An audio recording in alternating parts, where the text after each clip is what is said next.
Alright guys, it's finally here. I'm super excited because this is the day that we are getting the 6 brand new unique items and more new legendaries, or specifically to legendary aspects. So this is actually live right now over here on July 18th. The season doesn't start for 2 more days, but this is part of the pre-patch for the season. So let's get started with the brand new items and I'll give you guys my thoughts on them. So unique items and legendary aspects. So these unique items can be attained from World Tier 4, and the legendary aspects can be obtained from any World Tier. So the uniques, only World Tier 4. Other ones, you can get them anywhere. So starting right off, unique items, general.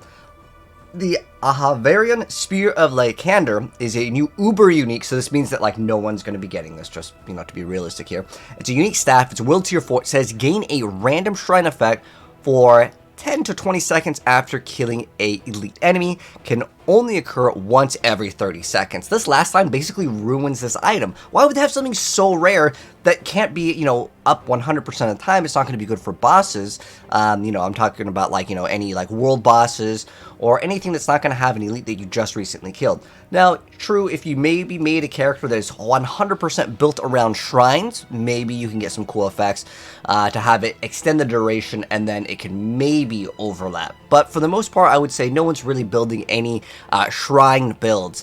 This is really unfortunate that it's not only super rare, so no one's going to really get it, but it's really not that good because of this line right here. Because what if you get protection and then you are really excited and you're going to get another protection, or let's say a greed shrine? I think that this one's a little bit underwhelming.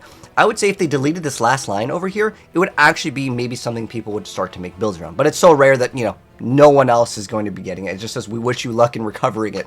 So this item, I think, kind of existed in Diablo 3. No one used it. And on top of that, remember, this is going to be a staff, right? So it's an uber unique staff, so that requires, both of your hand slots. So yeah, it's definitely not going to be seeing too much play as far as I can tell. Next up, though, for Barbarian. So there's only one. This is for all classes, but, I don't think Rogue can equip it. But with Barbarian, we got Azarath. So it is a unique sword. It says Lucky Hit. Your core skills have a 20% chance to freeze enemies for 3 seconds and deal 0.5 to 1.5 cold damage to them. I'm guessing this number is something that scales based off of something. I don't think it only does 1 cold damage. That would not make too much sense. But there is a little bit of room on play for Barbarians, so I think that this could be okay. But it's a lucky hit, and on top of that, it's a 20% chance. So, Whirlwind does hit a lot of times, however, the lucky hit chance is relatively low, but someone may be able to try to make some use out of this. Maybe you run the Azarath, maybe you run the Frostburns, and then you could really start making a cold Barbarian. So I think this one's okay. Next up, though, we have Druid Fleshrender. It's a unique one-handed mace. It says, debilitating roar and blood howl deal 0.5 to 1 damage to nearby poisoned enemies. So maybe massive amount of damage for an enemy that is poisoned. There's actually a couple poison builds with Druid that actually can get pretty good. So this has some potential. Again, we'll have to wait and see what this translates to in the actual game. But you Druid players out there that run some sort of poison variant, let me know how good that actually is. Next up, running into Necromancer, we got the Lidless Wall. This is actually a D2 item. So it's a unique shield. It says Lucky Hit. While you have a active Bone Storm, hitting an enemy outside of a Bone Storm has a 5 to 25%, that's a big roll, chance to spawn an additional Bone Storm at their location. Each of your active sacrifice bonuses increases the chance by 25%, and the total number of additional Bone Storms you can have by +1. Okay, so you can get additional Bone Storms. How useful is that going to be? Can it actually start doing some overlapping? I'm not positive on it, but I'm sure most people probably played the build where you're just playing Bone Spear and you're just using it for the extra crit. Let's just go here because I have this actually up on another page so we can actually read some of the skills. So there is one where, here's Bone Storm over here. So this lasts 10 seconds. With the bonuses, you can have damage reduction, so you get some extra increased damage reduction. And on top of that, your crit strike chances increase. This is primarily, as far as I'm aware of, the main reason why people even use Bone Storm in the first place, and there's a couple other things that have bonuses. But for the most part, this is the main reason. You just want that extra critical strike chance. So I think this could maybe see some play, but again, you're still sacrificing your offhand, which offhands, yeah, they can be pretty dang good as well. For even the sorceress, it's too hard to give up the offhand because you have extra those other stats that you want on it. And then on top of that, you're losing out on a legendary power. But You guys let me know if this is something that you guys are interested in running. I think it has some potential. Again, if it does also overlap and it could stack, I doubt it stacks, but it says +1. Because if you can get like 40 or even 60% crit, that'd be pretty crazy. All right, so Rogue. Eagle Horn is a brand new, it's another unique bow. Ah, gosh, why can't they make crossbows? Because crossbows are way better. We have 3 unique bows, 0 crossbows. So what does it do? Penetrating shot has a 30 to 80% chance to fire an arrow that bounces off walls and scenery. Hitting enemies from behind with penetrating shot will make them vulnerable for 3 seconds. Rogue generally doesn't have too much of a problem with vulnerability, but the fact that this is going to, again, use your 2-handed slot, and it's a bow, so it's going to be inferior. I don't know what the other rolls are on it. If it's going to be like damage to distance enemies, then it's even worse. But it doesn't even activate 100% of the time. That is the main problem that we have with currently the uniques in the game, is that like a lot of these are like lucky hit chance. So in terms of this, I mean, being able to bounce off of walls, does it infinitely bounce off? Does it only bounce one time off the wall? It says walls with an S, so my guess is that it can bounce multiple times, maybe until it goes off screen. If that's the case, this could be actually a pretty fun unique, and I think that it's more fun than actually meta and viable. But if you're able to get into a specific, like, you know, a barracks tile set, and it's bouncing everywhere, I mean, this could be maybe the best in slot for doing speed clears. But again, we'll have to wait and see actual gameplay, and I'll try to get all these items for you guys for the most part. I don't know how rare, like, okay, the staff, I'm going to be honest, it's probably unrealistic for me to get you guys a gameplay for myself, so I'll probably grab it from some other content creator if they upload it over on, like, Reddit or whatever. But yeah, this additional vulnerability, it's not terrible, but I just think that it doesn't give you additional damage to penetrating shot, but we'll have to wait and see what it rolls on it. So next up, we got the Sorcerer. So with the Sorcerer over here, the Oculus, the unique one, gain the effect of the teleport enchantment for free, which just makes it so your evade becomes teleport. It says when you evade using teleport enchantment, you are taken to a random location. Okay. Only when you're using the enchantment one, though. Okay. So it basically gives you, your evade just becomes a teleport. Now, as far as I'm aware of, I think it's Rymet is the name, right? That is the unique necromancer, or not necromancer, the unique sorceress chess piece, right? So as long as it works with this, is it right? Yeah, Rymet of the Infinite. This is the one where if you use teleport, you pull everything in. This could maybe be okay with it, because considering teleport, I'm pretty sure it's considered an attack. If you have the ability to just hit another target, that would be maybe an okay thing to do. The problem is that if it teleports you in the opposite direction that you're going, it's never going to be feeling good. So anyways, okay, so for 820 item power, okay, Azrath is, okay, this could actually be pretty big in terms of damage. And in terms of Barbarian, that was a sword, so that's actually in a good slot. It doesn't take up, you know, like your gloves or something. So we'll have to wait and see what the rest of the rolls are on it. I don't think they reveal it here, but maybe we'll scroll down and they'll show us pictures. I don't know. This is my like impressions on it. So we have 7 new legendary aspects, and this is what I'm actually excited about as well. But as far as the uniques go, there isn't anything that I'm just like, oh my gosh, that's godly. Maybe the rogues could be kind of fun, though. I definitely think that rogues. Let me know, guys, which class you guys think got the best thing. For me personally, I think Barbarian is looking pretty solid, and on top of that, Rogue. As the Sorcerer, I mean, yeah, getting an extra, you know, teleport proc is good because it stuns, right? But next up, 7 new legendaries. Okay, so general. So these are for all classes. We have Audacity, which is a utility aspect. It says when there are at least 5 close enemies, stun them for 2 to 4 seconds, and it can only once occur every 12. Why is this like just a thing in Diablo 4 where like, everything has to be like heavily nerfed? This is a legendary aspect. I mean, maybe for sorcerers, they may want to try out this. You can just group up enemies, you teleport, it groups them all up, then it stuns them. But teleport already stuns, right? So, I don't know. Nonetheless, that's what that does. Next up, we have Craven, which is a mobility aspect. You gain 20 to 40% increased movement speed while moving away from slowed or chilled enemies. What? Okay, do you know how insane this makes Penitent Greaves? Now, as far as I'm aware of, in terms of mobility aspects, you can only put it on your boots and I think on your amulets. But if you can get to 60% increased movement speed and you throw that on your amulet, there may be some people out there that actually want to do that with Penitent Greaves. I think that these could actually be really fun to play with. I'm going to definitely mess around with them. That's cool. Next up, though, we have Barbarian. And by the way, I don't think it says anything about like which dungeon to run. I don't know if these are dungeon or only drops only because, well, we have the new the patch coming out, which I think is supposed to change some of the nightmare dungeons as well. I'm not sure if that's coming out with season 1, which is in 2 days, or if that's actually live right now. We'll read more into it in a second, but I just wanted to mention that. So in terms of Barbarian, Ancestral Charge is a new legendary aspect. Offensive aspects, so it's in your gloves and your weapons. Charge calls 4 ancients who also charge, dealing 50 to 100% of normal damage. All right, so does this mean if I throw this on a two-hander, I get 200% of normal damage of charge?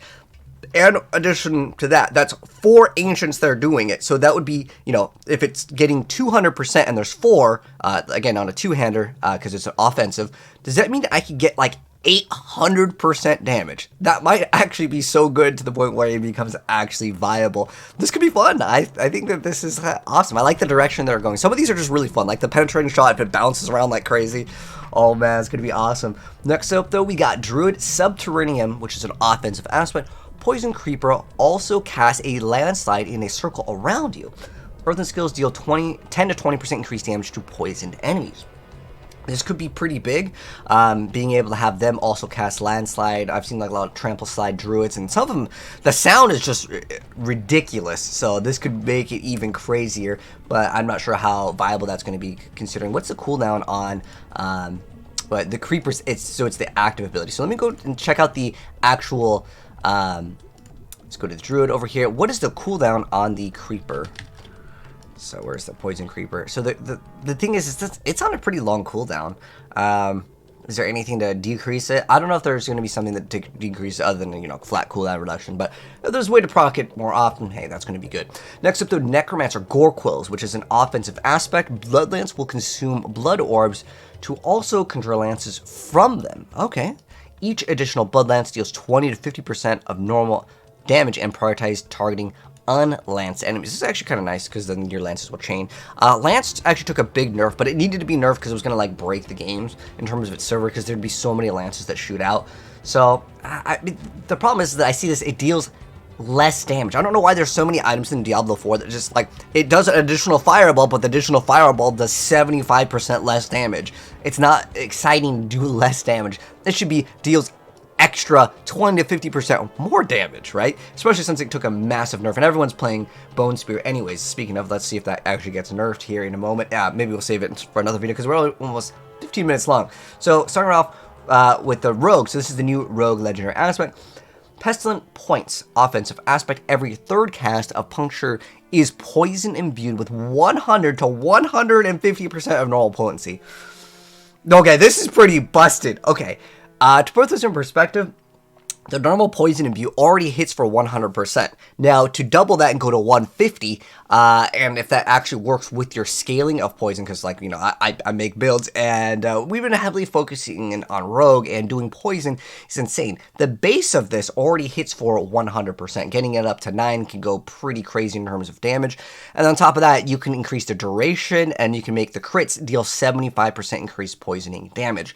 To have 150%, and in theory, right, if this rolls on, let's say, a two-hander to go 300%, we may actually see a new build for Rogue. Rogue is, so far, is by far, like, it's a long shot. This is insane. If you guys are wondering what Puncture is, by the way, that's the basic skill. That's the good one. That is the one where it applies the slow, and it applies the vulnerability. This is massive for Rogue, because now we may be able to run a build that is just a basic skill build, which no one really plays basic skill for Rogue. I think the only one that people play is still currently Arclash. This is massive. Rogue, so far, by far, is the best, but hold on, let's not sign him out. We got Sorcerer coming up. Hopefully Sorcerer gets a massive buff.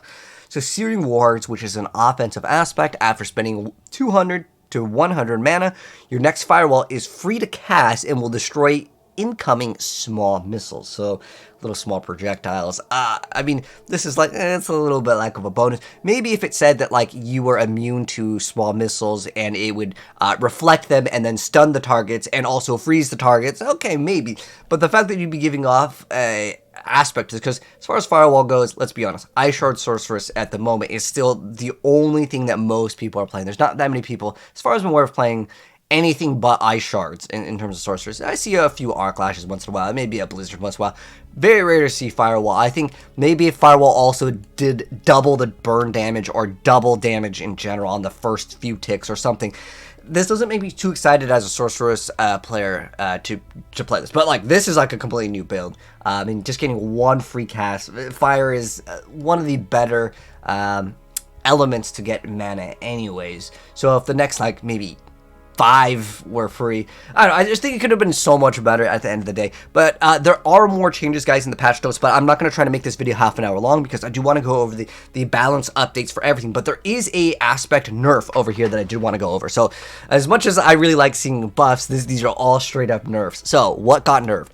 So the first thing, which was one of the best things in the game, the aspect of disobedience. So maximum stacks reduced from 100 to 60. Oof. Reducing the maximum bonus armor from 25 to 50 to 15 to 30%. That's almost 50% reduction right there. Aspect of retribution, bonus damage to stun enemies reduced from 20 to 40 to 10 to 20. So this is a nerf technically to Hoodabarbs, but there's other classes that can play it as well. Next up, Exploder's aspect, bonus damage to Unstoppable reduced from 20 to 50 to 20 to 40. That's not that big of a deal. It's a 10% change. This is really good for PvP because if you played against Druids, like the Earthen Bulwark Druid or any of the Barbarians that would just keep up Unstoppable, it's a 10% nerf. I think it's okay though. It's like not that big of a deal. Starlight aspect, resource restore increased from 10 to 20 to 24. Wait, is this a buff? I gotta double check on what this aspect is. So let's go to, I'm guessing it's on a ring? Starlight? Okay, so you gain 20 to 40% of your primary resource every 25% that you heal. So, where is that? Where did we lose that? Okay, here we go. That's actually going to be a pretty big buff. That's double. So as long as you're able to make some sort of build that costs life, or you're just taking a lot of damage, perhaps this could be something that's viable. One thing that I was actually thinking about doing actually was on a Barbarian specifically, because you can get 8% amount of life that you heal every second as long as you have a shout. Now, what you would have to do for this, which is actually very interesting, you would actually start to scale a lot more on the offensive side of things in terms of your gear prioritization.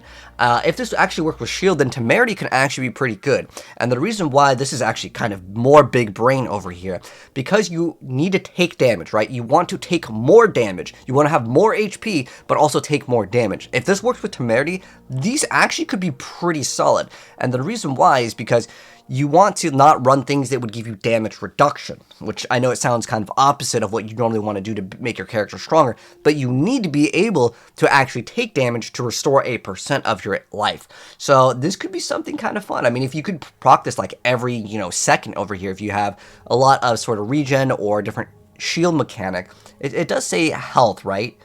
Of every percent of your life, but I know that your life can... When you heal over your life, it is counted as barrier. Now, does barrier count as your life as well? That's something we're going to have to test out, but that could be pretty interesting. Okay.